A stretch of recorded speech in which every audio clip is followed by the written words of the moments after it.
So today I'm going to be servicing the Suzuki DF20. It's from 2018, this one. And I will be changing the impeller, the oil filter, plugs. Gear oil I won't be doing today, as I did that yesterday when I did the Honda. I did them both at the same time. But I'll show you how you would change that, as it's pretty basic, that. Right, let's get on with it.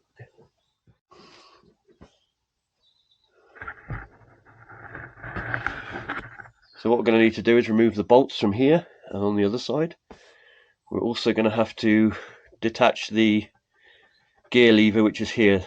So we undo that top nut till it comes free. And of course, if it's not the right place, just move your gear lever. So using 12s. They are, okay.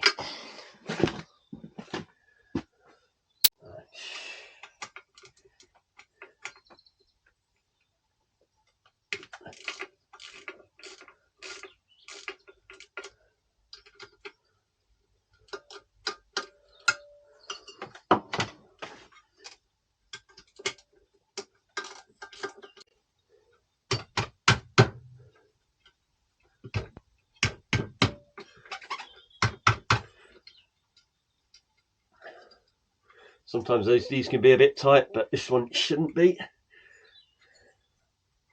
Because I do this regularly and I never over tighten the nuts. So. Always a big mistake when you're putting into alloys to over tighten them. Right, there we go.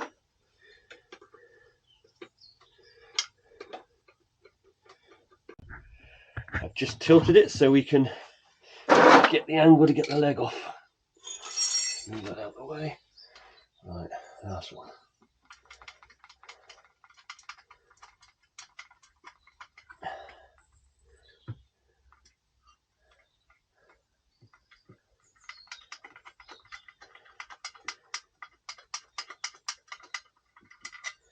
There we go. And off comes the leg. There we go. Right, we're going to take this outside. We'll work on it out there.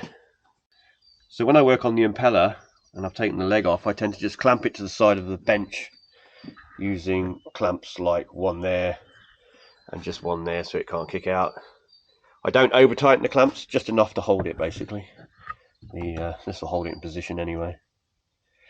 Right, let's get to it.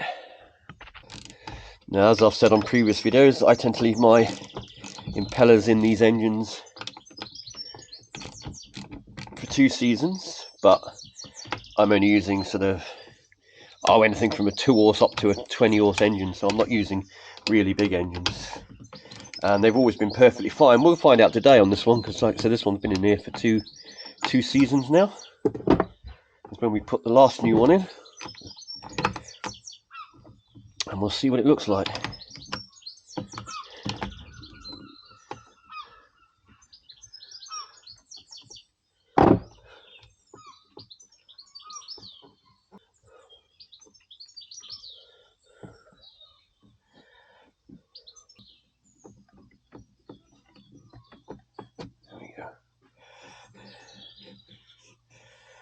Which you don't lose the key. Oh, the key is actually fixed on this one. Actually got some rust on that. That's supposed to be stainless, yet there's rust on it. Interesting. Right, take this off.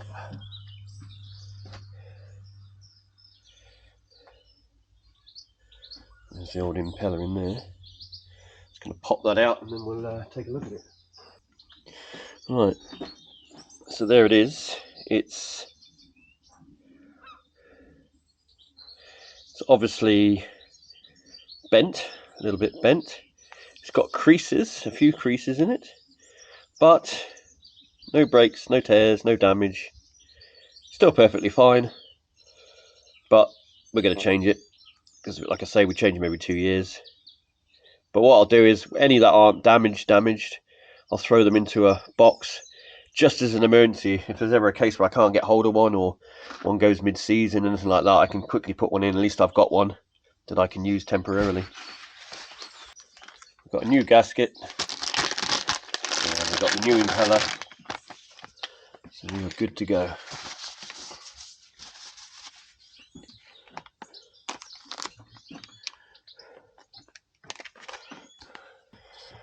What I do is there's a little pin here which just goes in here. If I just line this up with the pin and line the thing up with the pin, then theoretically it should slot. You might have to make a slight adjustment, but these ones are quite tough. There you go, straight on. Perfect. Right, let's get this back on.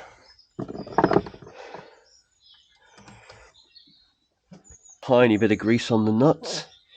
That's just so that they don't seize up. They don't tend to, but I have had cases before when the nuts are corroded up, and it's a horrible feeling trying to crack the nut, thinking you might break the nut. So never over tighten them as well.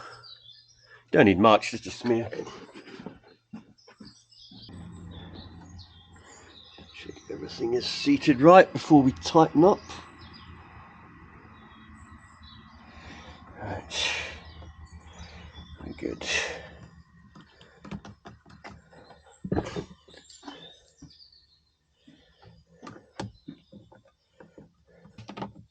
So what I will do is I'll just tighten it up a little bit. Being we've got the new gasket on there, which is quite a chunky one actually compared to the other one. I suppose the other one's so compressed. The other one was only like that, what was left of it. But they might be slightly different thicknesses. So I'll tighten it up like that. Then I'm going to nip off, have a coffee, come back and just give it the once over again, just to make sure that it's settled down nicely, and that will be that. So I said I'd show you the gear oil. So you've got a screw down here. This is where you undo to drain it. You then undo this one to let the air in, so it will drain out. Then when you refill it, you get a gear oil or gear lube pump, and you push it into the bottom here, and you pump it. And you can either use, there's a squeegee tube that goes in there, or that you press on and empty it into this. When it starts to pop out around the top, you're full. Then you put that screw back in, then you put that one in, take the tube out and put that one in. Or you use a pump. You can get pumps on the bottles which will pump the fluid in there. Again, wait till it pops out the top, screw that back in, then pull the pump out and screw that one in. You'll get a little bit of run out, but it's not too bad. And that's it basically for the oil. We're changing gear oil. And just be aware, it absolutely stinks, and if you don't want to stink, get yourself some gloves. Getting this back in is always fun. There we go.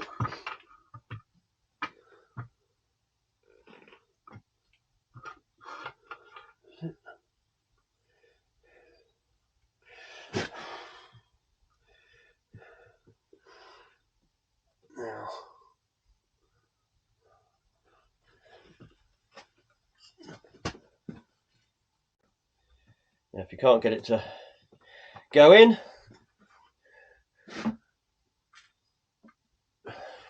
line it up, make sure your engine is off and there's no, the kill cord is not in or anything like that, and then just pull your pull cord a little bit.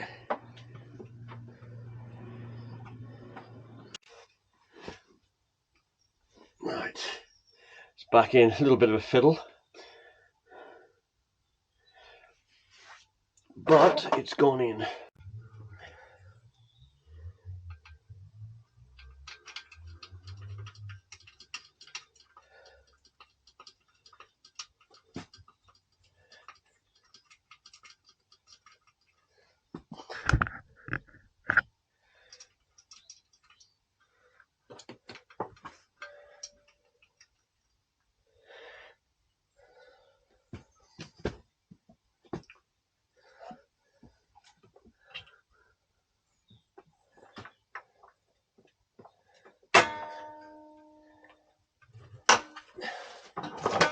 Down we go.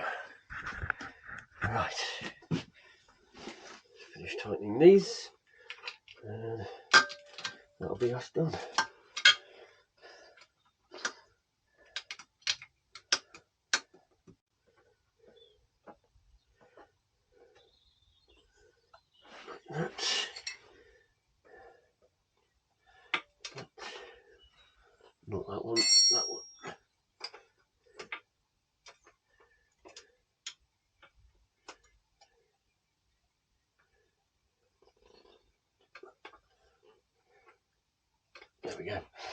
Good enough. That is the impeller done.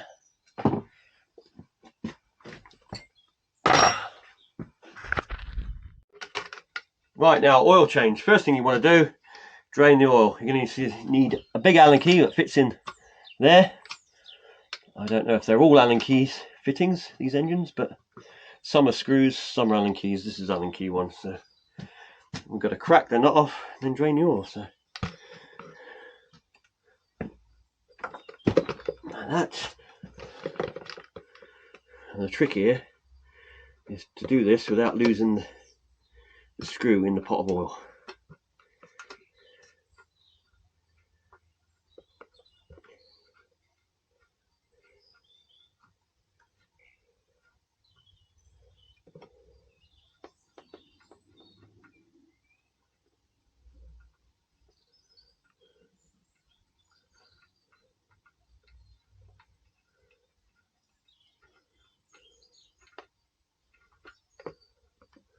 And there it comes.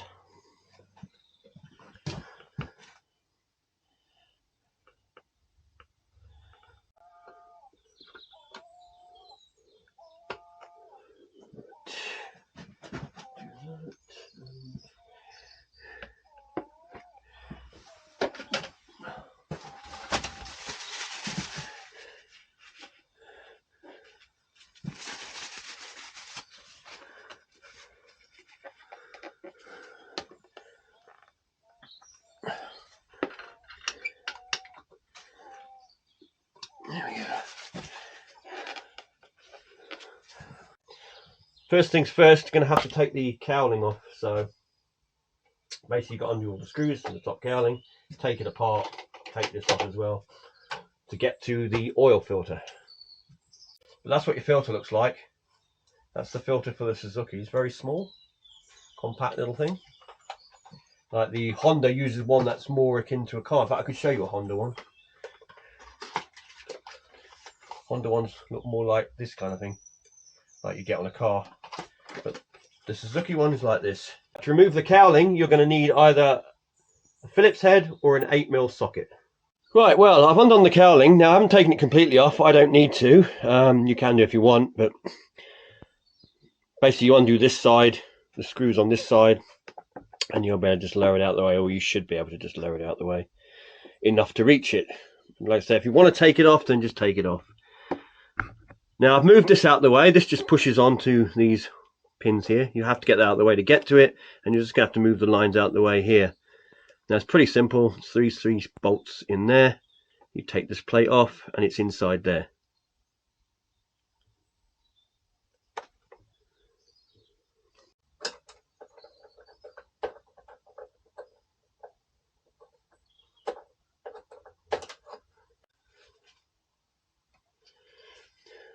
Now there's an O-ring in here behind the, around the edge here.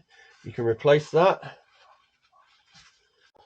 Right, there's the old filter. Looks a bit like that. Not a lot to see. Put that to one side for a minute and put the new one in. In fact, we'll just give the a bit of a wipe of the oil that's in there.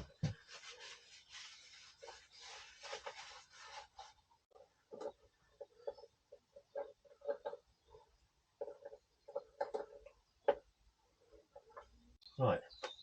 Now the trickiest part I always find is not servicing it, it's actually getting the cowling back on, because there is a rubber and it's got to go between two plastic slots like that, and you have to get the rubber in, and quite often it's above or it's below, but luckily we've got it back on. It was just at the end here, I had a little bit of a teething problem with it on the very end, but I've managed to just doing that, basically not too hard, but a little tap and it's popped over the rubber that was just catching.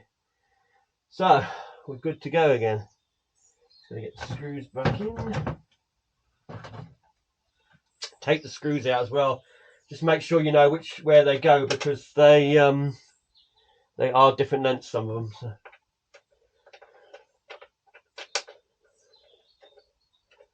Yeah.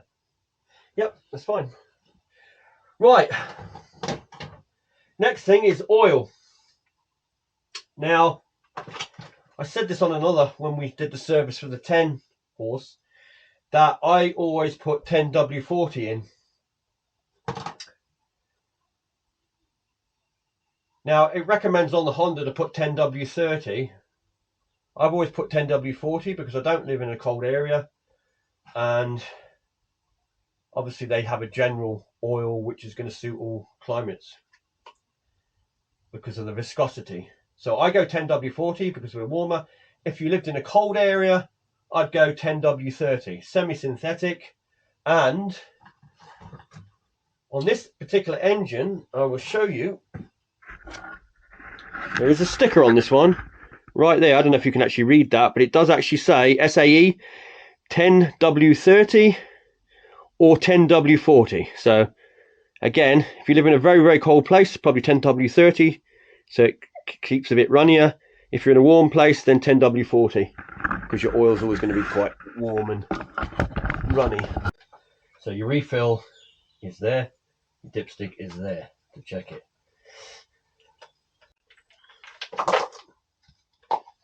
Yep. Now, I believe it's about 1 litre that you put in, but don't quote me on that. Just use the dipstick to figure it out.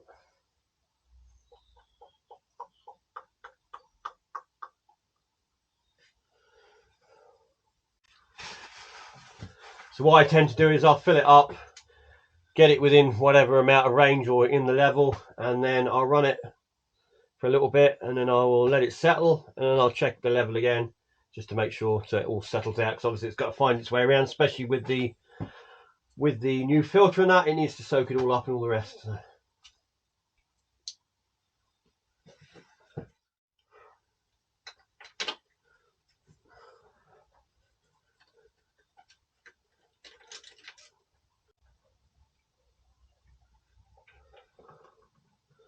Look pretty good still, but I'm going to change them anyway because I've got a new set. Now I'm using iridium spark plugs. I find the engine starts a lot better with them. It always starts with literally one pull instantly, and yeah, I just found them really good, so that's why I'm using them. But you can use the standard ones as well, but iridiums have a lovely little very hot spark, so. And they last a lot longer normally, but like I say, I'm changing these out because I do have a new set, so just going to put the new ones in for this year. Whether you can get hold of them, that's the question, because they're not the easiest things to get hold of. Right, that one and the new ones.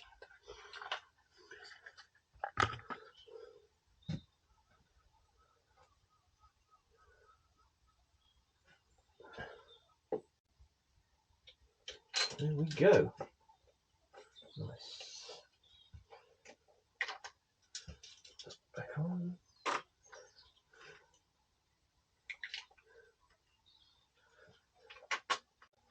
There we go, plug change done.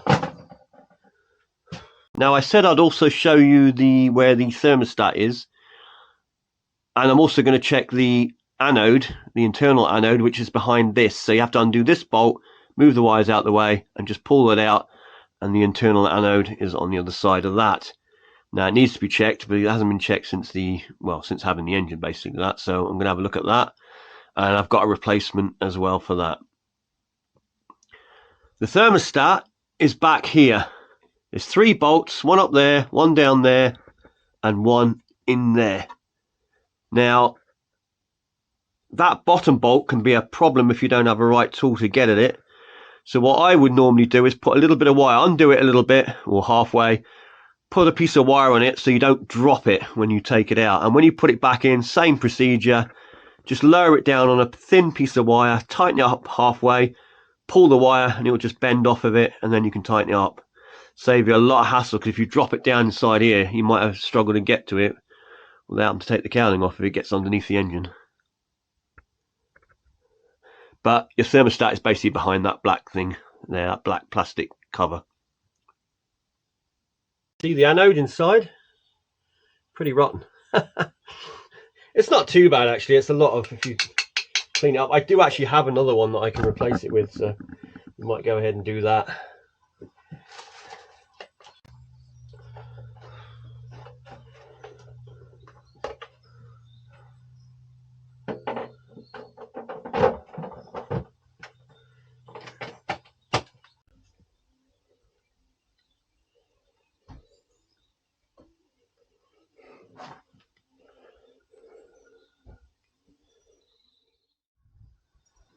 Good night.